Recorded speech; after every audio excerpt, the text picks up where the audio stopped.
Around 1520, a Portuguese trader named Domingo Paes climbed a hill in southern India, looked down at the city below, and completely lost his composure. It is as large as Rome and very beautiful to the sight. It is the best provided city in the world. And he was not padding the brochure. Visitor after visitor agreed. This was, quite possibly, the second largest city on earth, right behind Beijing. Today, it is this. Empty rock. For miles. Nobody rebuilt it.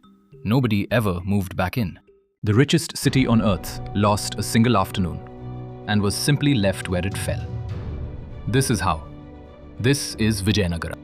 To build a city that visitors would compare to Rome, you first need a spectacularly empty stage.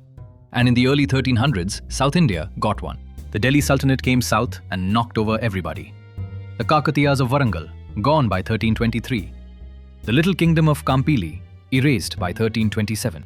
The old Hoysala king died fighting on his own frontier.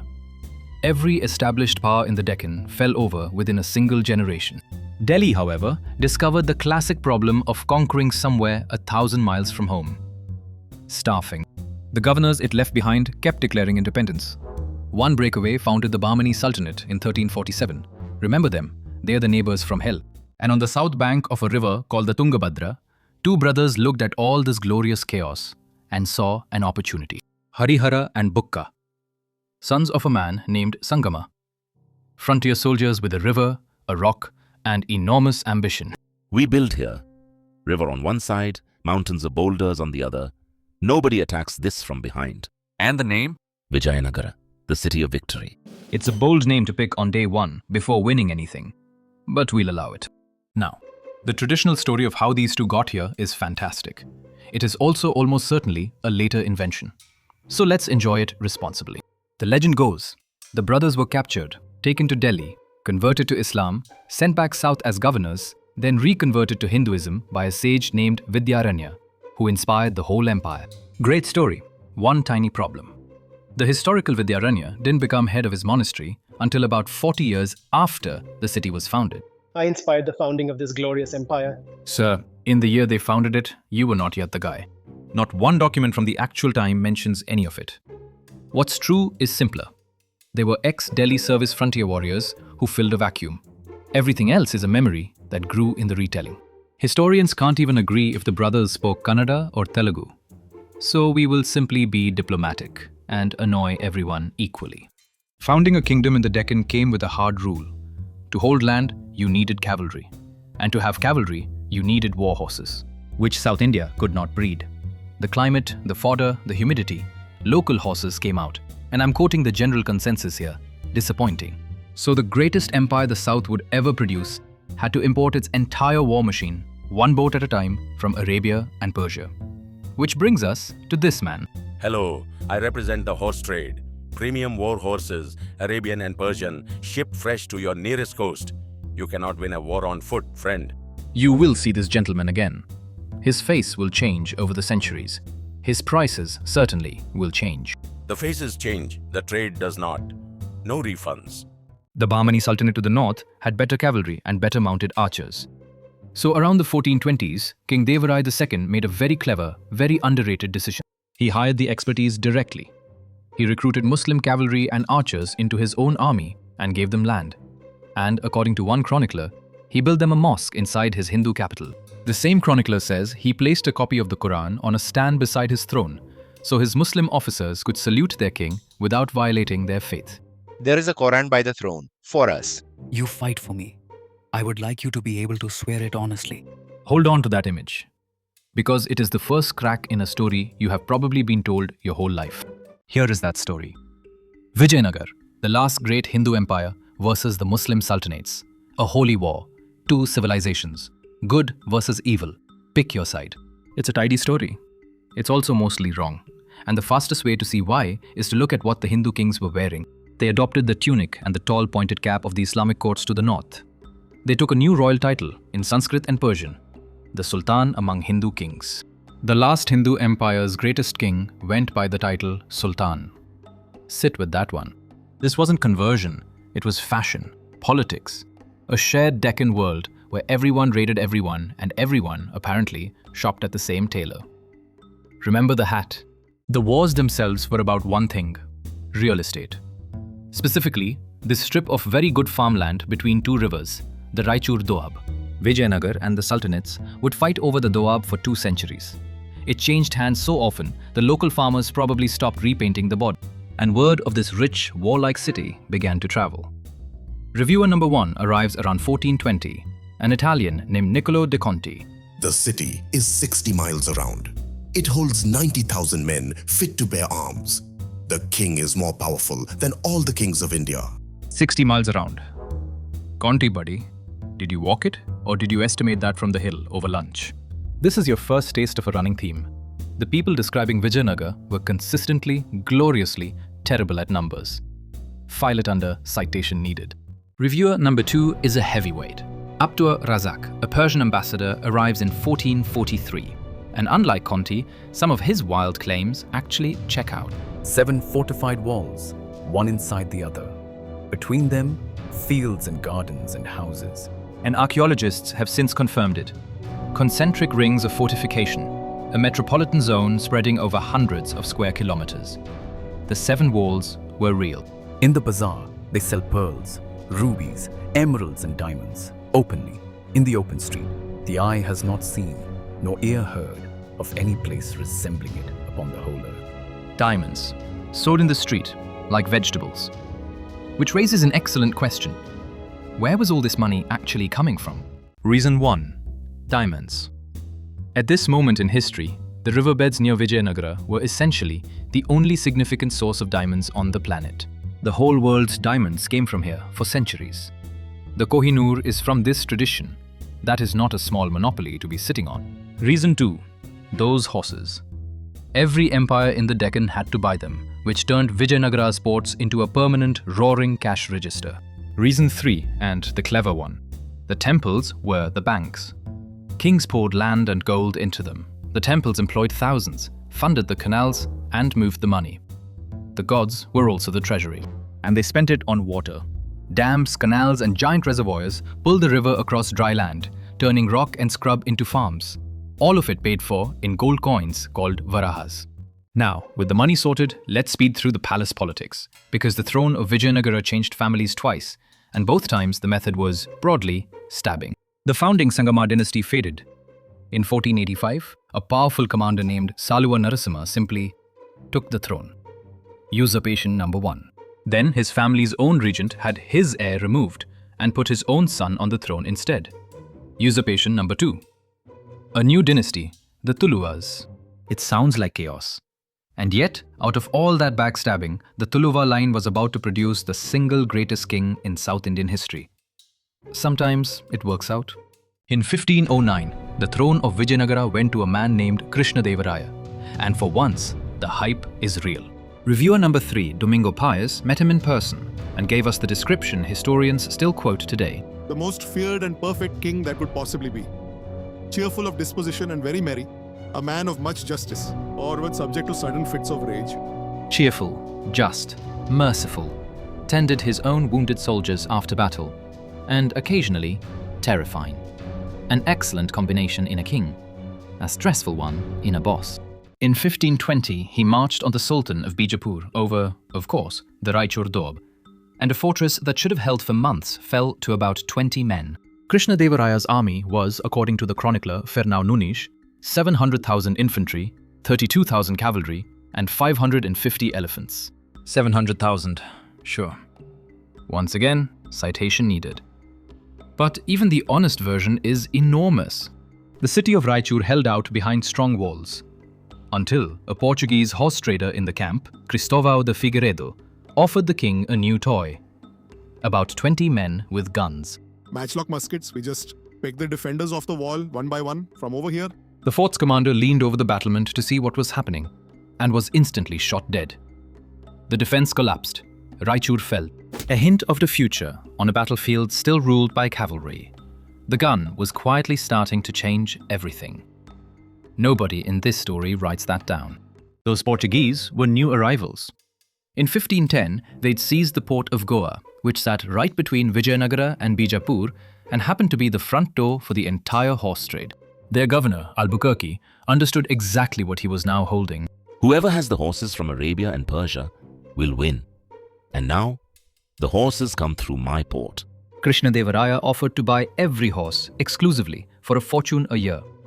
Albuquerque politely refused, because selling to both sides and letting them bid each other up was even better business. Two desperate buyers, one supplier, no loyalty required. This is the best day of my professional life. But Krishnadevaraya was not just a warlord with a good supplier. He was a genuine scholar king who wrote a book of statecraft in Telugu called the Amuktamalyada. Even if the land is small, dig tanks and canals and raise up the poor. So you gain wealth and merit together. A king who wrote, personally, that the point of irrigation was to lift up the poor. In the 1500s. The bar was on the floor and he still cleared it beautifully. His court held a legendary circle of 8 poets, the Ashtadiggajas, including a poet whose name you might actually know, Tenali Ramakrishna. I outwitted the king with a clever trick and a talking cat. You did not. The witty Tenali Rama tales are folk stories added centuries later. The real man wrote serious devotional poetry, which is lovely and, admittedly, worse for cartoons. And this golden age wealth got poured into stone. When Krishnadevaraya took the throne, he built a soaring gateway tower onto the Virupaksha temple to mark the occasion. The masterpiece was the Vittala temple and its famous stone chariot, the one on the 50-rupee note. Let me kill 2 tour guide myths right now. It is not carved from a single rock. It's assembled from blocks with the joints hidden. But its stone wheels were built to actually turn. They're cemented in place now because tourists are exhausting. And the temple's slender pillars really do ring like bells when tapped. That part's true, and scientists have confirmed it. The story is that each one plays a musical scale, embellishment. But here's the detail that matters. Look at the royal quarter, the elephant stables, the lotus mahal, domes, arches, Islamic-style architecture in the heart of the Hindu capital. The city that supposedly hated the sultanates kept borrowing their best ideas. Remember the hat? This is the whole building wearing the hat. Once a year, all of it came alive for the great 9-night festival, Mahanavami. And Pays, thankfully, wrote down what he saw. 9 days of processions, elephants, fireworks, wrestling, including women wrestlers and dancers, staged from a giant platform they called the House of Victory. The magnificence. I do not have the words. Truly, I do not know how to describe it. This is the peak, the absolute high water mark, the most dazzling capital in India, throwing the best party in the world. So naturally, it is about to go catastrophically wrong. The first blow was personal.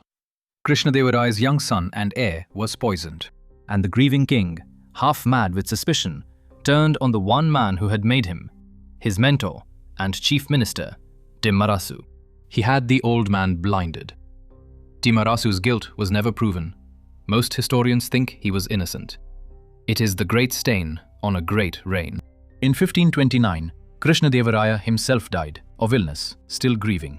And with him went the last king strong enough to hold the whole thing together. Power slid over the next decade to a brilliant and dangerous man who never actually took the crown, the regent, Ramaraya. He ruled through a puppet king named Sadasiva, whom he kept essentially in a very nice box. Am I still the king? Of course you are. Wave at the nice people.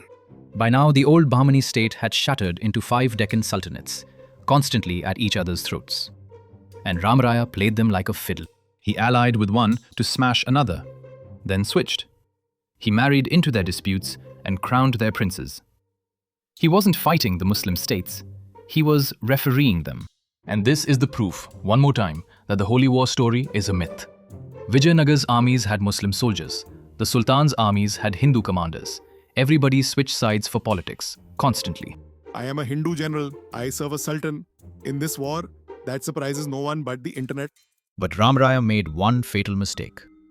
If you spend 15 years humiliating 5 rival powers by turns, you give 5 rival powers one very good idea. Team up. In the early 1560s, 4 of the sultanates, Bijapur, Ahmednagar, Golconda and Bidar, did the one thing Ramaraya assumed they never could. They stopped fighting each other. The neighbors from hell finally carpooled. He played all of us against each other for years. So let us do the one thing he never planned for. Sealed with a marriage, the alliance formed. 4 armies, 1 target. The referee was about to get tackled by every team at once. In January 1565, the 2 sides met near the villages of Rakasa and Tungabhadra, a battle history would name after a nearby town, Talikota. The chroniclers claim vast armies, hundreds of thousands strong. By now you know the drill on their numbers, but the scale was genuinely huge, and at first, Ram Rai was winning. And then the Sultanate artillery opened up. Cannon, loaded with copper coins, fired point blank into his advancing ranks. Here is the bitter irony of the whole empire. It had built its entire power on imported cavalry. The horses, always the horses. And it was undone by gunpowder. Cannon. Do you need cannon? I can source cannon. I cannot source cannon. There's a famous story that 2 Muslim commanders in Ramaraya's own army betrayed him mid-battle. It's dramatic. It's also doubtful. The one eyewitness account from the winning side doesn't mention any betrayal at all. Most likely, there was no traitor. There was just better artillery. The convenient version is the one to distrust. The aging Ramaraya was captured on the field, and he was executed. His army, seeing him fall, broke and ran. What followed is the reason this story ends in a field of rock. We are not going to make jokes here. This part doesn't have any. With its army shattered, the city lay open, and for months the victorious forces looted and burned it. Now, honestly, it was not leveled to the ground, the way legend says. The worst of it fell on the royal center, the palaces, the symbols of the king's power. Many temples were spared. Virupaksha is worshipped to this day, but idols were smashed, and the heart of the city was gutted. Whether that was faith or politics, historians still debate. Temples in that age were where kings kept their power, so breaking them broke the king. And then everyone left. The court fled south, the people drifted away, and nobody in over 4.5 centuries ever came back to rebuild it. So let's be clear about what this was and what it wasn't. For a long time, people called Vijayanagara the last Hindu empire, and Talikota a holy war. Hindus against Muslims, a civilization's final stand. But you've watched the whole thing. Hindu kings called themselves sultans and wore the northern hat. Muslim soldiers fought for Vijayanagara. Hindu generals fought for the sultanates. The alliances flipped for 200 years. It was a war for power in the Deccan. Both sides used religion as a banner when it suited them. But it was a fight between kingdoms, not between faiths. The tidy holy war version came later, and it was never true. The empire itself didn't vanish overnight. A new dynasty, the Aravidas, ruled a shrinking rump from other cities for almost another century before finally fading out. But the city of victory was finished the day it was left. And here is the strange, quiet ending. Everything the visitors had gasped at, as large as Rome, the 7 walls, diamonds in the street, became a field of red boulders and roofless temples. The reviews would have to change. It's called Hampi now, a World Heritage Site. That stone chariot is on the money in your pocket. The pillars still ring, and at Virupaksha, the lamps are still lit, as they have been in that same spot for centuries. The richest city on earth couldn't survive one lost afternoon. But a temple the looters walked past, that's still open. The kings are gone. The city is gone. But somewhere, someone still needs a horse. No refunds. Vijayanagara, the city of victory. That lost exactly once. If this was worth your 20 minutes, you know what to do. I hear the algorithm accepts payment in diamonds. Openly, in the street,